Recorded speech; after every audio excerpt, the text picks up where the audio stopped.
Hey guys, and CS Fan 001 here, welcoming you to another one of those trophy achievement list analysis videos that you guys really seem to enjoy most of the time. Anyway, today's game is Borderlands, the pre-sequel. Oh man, I almost forgot about this game until someone on Facebook posted the trophy list yesterday, which is pretty cool that it's out now, even though it's like a month until the game comes out, because the game doesn't even come out till October 14th here in North America, and even later for Europe and Australia. But anyway, it looks like it's going to be a pretty epic game, and the trophy list is quite similar to like Borderlands 2, which is the only other Borderlands game I have played. Now, I do apologize if I sound kind of off or have some awkward cuts in this, just because I've got like a cold or allergies again that I have a couple times a year, so I do apologize for that, but there's nothing really I can do about it. But I think it's good enough to where I can still record this. So, anyway, Borderlands, the pre-sequel, it's basically going to be a game taking place between Borderlands 1 and 2, and it's going to detail 4 characters that were NPCs in Borderlands 1 and 2, as well as Handsome Jack's rise to power, and we get to play as Claptrap! Yay! He's one of my favorite characters in the game, of course. So, let's look at the trophy list. Borderland Defender Round 1.5. That's the Platinum Trophy. Wow, you just had to basically copy and paste the trophy name from the other 2 Borderlands games. How creative. Okay, so these first few are going to be bronzes, and they are Invaders Must Die, complete the mission Lost Legion Invasion. Welcome to the Rock, complete the mission Marooned. Dejaminated, complete the mission Systems Jammed. I Shot the Marif, complete the mission A New Direction. Drakensberg Schmackensberg, Intelligence of Artificial Persuasion, that's the mission. Who Constructs the Constructor, completed the mission Let's Build a Robot Army. Helios Rising, complete the mission Home Sweet Home. Brain Drain, complete the mission Science and Violence. All of those I would be willing to bet are story-based trophies, just like the first group of trophies were in the Borderlands 2 description. Doesn't seem like anything too difficult there, just completing the game. And of course the game's going to have 4-player co-op, which is going to be a lot of fun. Play with Cameron and Jared and some of those other guys, probably. Okay, now we move on to a couple of silver trophies. The Guts of Helios completed the mission Watch Your Step. A House Divided completed the mission Eye to Eye. And Vault Hunter Superior defeated the Alpha Superior. I don't know if I said that right. I would assume those are all just more story missions, just considering that they sound like boss fights or just more story-based stuff. And now we have our first gold trophy, multifaceted, face-edited, I can't pronounce that, defeated the Empyrean Sentinel. I would assume that's probably the final boss of the game, considering it's a gold trophy. So those are all probably just the story, probably nothing too difficult to do with those. Okay, looks like now we might be getting into some more miscellaneous related trophies or side mission related trophies. These next 2 are bronzes. Once More with Feeling, completed the mission Return of Captain Chef. Once again, I am not having an easy time pronouncing stuff today. And Once More with the Feeling, that's what I just did. Do Shoot the Messenger, delivered Zarpedon's Message. I would assume that both of those are side missions or even missions unlocked after beating the final boss or something, considering where they are on the trophy list, and one of them is based around a mission. So I would assume that those 2 are probably going to be pretty easy, especially since they're bronzes.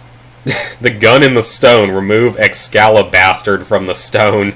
That's actually pretty funny, and that's a silver. Wonder what's going to be so difficult about removing a gun sword, or that's what it looks like in the picture, is like a gun sword from a stone. Of course, that's a reference to Excalibur, so that might be a story mission, or that might just be a really cool place to find or something, maybe just a secret like the double rainbow, I don't know. Who you gonna call? Complete the sub-level 13 missions with 3 other players. Notice it says missions, and this is bronze, by the way. I would assume that's probably an arena-style challenge, if I had to take a guess. So, probably not too difficult with 3 other players if it's an arena-style challenge. I guess the most difficult part of that will be getting a 4-player lobby together, which isn't really all that bad. Guardians. Save the Guardians from the Scav Poachers. Okay, not really sure how that's going to work, but I would assume it's not going to be something that's like totally missable, but you never know, it might be. Because that could be just a single mission-specific trophy, I don't know. Modern Fart. Complete the mission to arms. And it's like a picture of a gun in a picture frame. That's probably just a side mission if I had to guess, or even like a mission unlocked after beating the game. Probably nothing too bad. And now we have Side Quest Student. Completed 30 side missions. That's pretty self-explanatory. Now we have another silver trophy, Moon Mission Meister, and that is completed all the side missions. It doesn't say exactly how many, but I have a feeling that's not going to be anything super, super difficult unless there's just a couple of really tough side missions, which of course will be made easier by having players to do it in co-op in, because I did most of Borderlands 2 solo, and I pride myself on that. Grind and Barrett. Use the grinder to create an item. I've read about that it's going to be like a new way to customize or create weapons and other items like grinders. That's pretty cool that we're going to get a easy bronze trophy for that. Oh boy, the bigger they are. This is a gold trophy. Defeated the Invincible Empyrean Sentinel. So that means that the Invincibles, as they're called, the really, really tough bosses, basically, if you haven't played a previous Borderlands game, they're just these super, super difficult bosses to kill, especially if you do it solo. They could all be done in solo. I did find that out. But it's still very challenging to do unless you're in co-op, and that's a gold trophy. That's probably going to be like killing... Who was it? Tiberius? Once you were level 50 in Borderlands 2, I believe was his name. I don't totally remember that. Mouth to Mouth. Now we're back to a whole lot of bronze trophies. Revive 10 players with oxygen. That's probably just reviving players. I don't know why it says with oxygen, because I would assume that just means to revive, because I'm not sure how else you can revive. Maybe it just takes a moment longer than it does in Borderlands 2. Rocketeer launched 4 rockets from Elpis. I would assume that's a location that you can just do the rocket launching from. Super Secret Stash. Opened Zarpedon's chest. So that's just going to be like a chest probably with some really good items hidden away, kind of hard to find. Seems pretty simple. Air Supremacy. Killed 100 enemies with Wolf. I would assume that he is either a character, but if he's not a character, the picture does show like a anti-air gun turret type weapon, so maybe it's a specific type of weapon, but that's probably not too difficult. Most of these are, like I said, these are bronzes, so I doubt that they're that difficult. No, I'm Athena. Killed 100 enemies with the Aspis. Now, I'm pretty sure that that's a character-specific one. These two and the next one after this must be character-specific, because there is a character named Athena or something or very similar name to it, so I'm sure that these are character-specific, but the character-specific ones in Borderlands 2 weren't that difficult, so these probably won't be that bad. That helped, right? Experienced all Vault Hunter modes using vaulthunter.exe, and it's a picture with Claptrap with a bunch of weird stuff on, so that might be Claptrap-specific, or it might just be play as each of the 4 different characters would be a possibility. Executioner killed 10 enemies in a single activation of Slowdown. I would assume that that's another character-specific ability, and that's probably not that easy unless it also counts like the little, like level 1 enemies that are little tiny animals that all die in like one pistol shot. That's probably how you would do it. That Tasted Purple had purple rated gear or better in every slot, and that was a Borderlands 2 trophy. That is not really all that difficult generally. There's generally ways you can do it, or there might be another exploit you can use, or you could probably just trade with friends and do it, so probably nothing too bad there. Challenger, complete level 1 of all challenges with a single character. I believe that was a gold trophy in Borderlands 2. Now it's only a bronze, meaning it better be easier and not require 10 hours of grinding in one section to kill frickin' Jimmy Jenkins, okay? Okay, next up we have Space Rookie, Lunar Lieutenant, Moon Master, and Space Lord. These are for reaching levels 5, 10, 25, and 50 respectively. The first 2 are bronzes, the second 2 are silvers. Those are probably not going to be too difficult. Reaching level 50 might be kind of time-consuming, but hey, it's a lot of fun to do, especially with the fact that they've already confirmed they're releasing DLCs for the game and a few, like 4 separate sort of story DLCs and probably a few other extras that are smaller ones. So that's probably not going to be too difficult. Now we're back to bronzes. Moxie Sampler. Tried all the Mox tails in the up-over bar in Concordia. That's probably like the, not necessarily hub world, but sort of like what the Sanctuary was in Borderlands 2, so probably not too difficult. Lunar Looter. looted 10 moonstone chests. Now, I would assume that's going to be slightly more challenging than just looting 10 total chests. But you know, it might just be loot 10 chests. But I mean, considering it says moonstone chests, I would assume it's going to be a little bit trickier than that. The next 3 are all based around discovering locations. They are I Come From the Land Up Over, Beam Me Up, and Iridian Explorer. They are discover all the named locations in Serenity's Waste, Trident Falls, Slanton's Liver, all locations aboard the Helios space station, and then the Outlands Canyon, Outland Spur, and Virago Solitude. And then there's another one called Cosmic Completionist that's a silver for discovered all named locations. There was a set of trophies just like that in Borderlands 2. Nothing too difficult there. Gives you an incentive to explore every area of the map.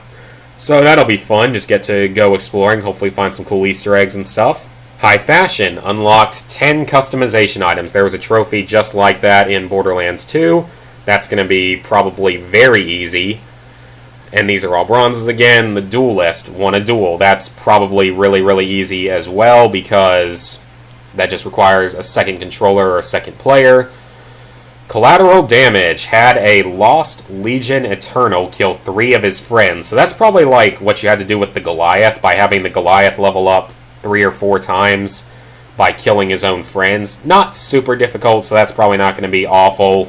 This next one, it's time. It is finally time that they created a trophy like this in a game.